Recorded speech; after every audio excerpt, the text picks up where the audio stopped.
Weather Service in Wilmington has issued a severe thunderstorm warning for southern Grant County, central Owen County, until 6:30 p.m. At 5:59 p.m., a severe thunderstorm was located near Owenton, moving east at 30 miles an hour. Hazard, 60 miles an hour wind gusts and quarter-size hail. Source, radar indicated.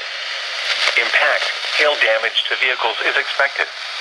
Expect wind damage to roofs, siding, and trees. Locations impacted include Williamstown, Owenton, Corinth, Elk Lake, Cherry Grove, Long Ridge, Natley, Kiefer, Camp Northward, Needmore, New Columbus, Elmer Davis Lake, Holbrook, Lawrenceville, and Cordova. This includes Interstate 75 in Kentucky between mile markers 144 and 153. For your protection, move to an interior room on the lowest floor of a building. To report severe weather, go to our website at weather.gov/ILN and submit your report via social media when you can do so safely.